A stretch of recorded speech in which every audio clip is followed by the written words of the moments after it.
ayaa nolosha lagu gubay sababtoo ah wiil uu adeer u ahaa oo beelaha la haybsooco ah ayaa guursaday gabadh ka soo jeeda beelaha waaweyn. Saciida Aways oo ah marwada u dhaxday Axmed Dowle ayaa ka waramaysa sababta loo dilay. wiil uu adeer u yahay gabadhooda guursaday isma guursano jareer haram buu naga yahay mana rabna gabadhii noo inay keenaan ama inoo dhiig u dato inaan dad dilno. Maxamed Cabdiraxmaan Mukhtaar oo 18 jir ah iyo Ruqya Cabdullaahi Maxamed muddo 2 sano ah ayuu xiriirkoodii socday waana ay ka warqabeen qabaa'ilada ay ka dhasheen in sinaba aanay guur isugu imaan karin laakiin Ruqyo waxay ii sheegtay jacaylku in aanu qabiil garanayn. qofka bilaadanka duu qof jecel yahay qabiil ma meeshtaa qabiil dhamaan wali qabiil ma qiimeeyaan yaa taama badeen qofka bilaadanka da jeclaatid qabiilkiis ma weydiina. Labadan dhalinyaro ayaa ismasaafaystay taasna waxay dhalisay in qoyska Maxamed Cabdiraxmaan ay hanjabaadyo kala kulmaan qoyska ay ka dhalatay Ruqyo Cabdullaahi kadibna waalidiinta Maxamed ayaa go'aansaday in Ruqyo guriga ay ka timid dib loogu celiyo. ninkan aad u jeedaan waa Nuur Maki Allah u naxariistee waa marxuumka walaalkii cidii waxay tiri gabadhiina noo keen gabadhii u keenay markaan gabadhii u keenay ani odayaasha la jiro odayaal abaabulnay gabadhii odayaal ku soo darnay lacagii Soomaali markay naag la iska wata oo lagu xididi lahay aan soo qaadnay. qoyska Ruqyo ay ka dhalatay laba ayay u qaybsameen marka ay Ruqyo ku adkaysatay in Maxamed ay jeceshahay hase ahaatee Ruqyo waxaa loo musaafuriyay deegaanka Garisbaaley laakiin mar kale ayay wacaalka ku wada xiriireen iyada iyo Maxamed dib ayayna ugu soo laabatay. gabadhii waa loo keenay waa loo furay hay'adii soo baxday haddana gabadhii mar labaad gabadhii cideedaaba dhiibeen baa dhaheen anaga u ogol gabadha wiilka ka leexo nooma ahaatee dhaheen Axmed Dowle inaan dilno waa laga furaa ma yaadaan in la furaa mar labaad waa asraan. Axmed Dowle oo ah marxuumka la dilay ayaa hanjabaadyo loo soo diray maadaama uu isagu nolol maalmeedku ku saacidi jiray lamaanahan. hanjabaad ayagoo Axmed Dowle ku shahiidana dhahaayeen xaafadda soo galeen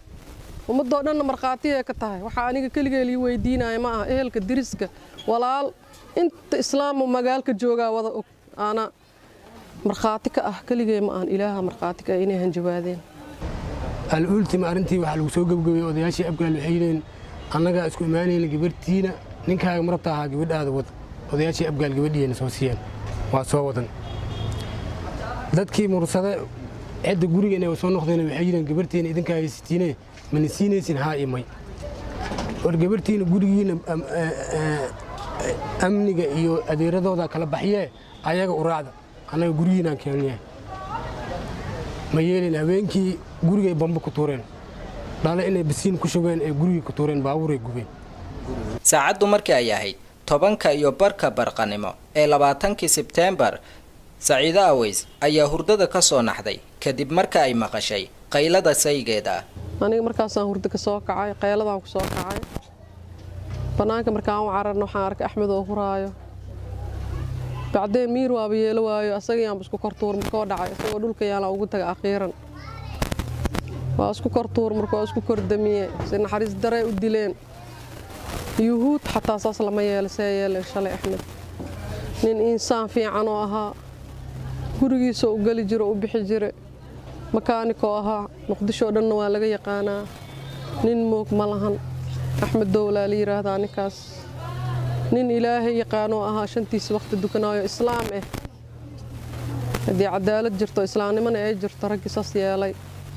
ilaahay laga cabsaday gacanta lagu dhigay. marxuumka la dilay ayaa ifka kaga tagay 2 xaas oo midna u haysa 8 caruur ah midna u haysa 4 caruur ah waxana uu ahaa ninka kaliya ee kaafin jiray qoyska. haybsooca guurka ma aha wax ku cusub Soomaaliya dadka la haybsooca qaarkood ayaa lagu tilmaamaa saaxiriin marka ay saantaan lamaanaha ay isgacloodeen qaarkoodna qabriga ayaa loo diraa. arrimaha la xiriira haybsooca waa kuwa soo jiitamay muddo aad u badan. murugada iyo tiraanyada la qaybsanaya qoyska Axmed Dowle uu ka baxay oo runtii wax taariikhda aad iyo aad ugu xanuun badan ah waana dulmi iyo tacaddi soo jireen ah hadeertaana meesha ka socdo oo haddaan si wadajir looga hortagin oo shacabka Soomaaliyeed oo dhan aysan arrintaa u istaagina musiibada ka dhalan doonto ay tahay mid guri kastoo Soomaali waxa weeyaan gaarta islaamka hadda iska wada Ilaahay baa xarimay in hadda qarnigii 21aad dhacda taas oo kale iyada ee salka ku hayso inay dhacdo arin la filayay ma dadka Soomaaliyeed kullayba maanta ka gaarta ayaan leeyahay inta arintaasi ka maartay gilgilatay Allahumma hatta kuwa wax geystay ee xumaha sameeyay dad fiican oo ayaga garashale ilbaax wax bartay dadnimo leh oo arintaasi aad uga xumaaday oo ka tacsiyay oo haddana soo taagan in dadkaasi la geeyo sharciga lana mariyo Fuad Shobla Cafe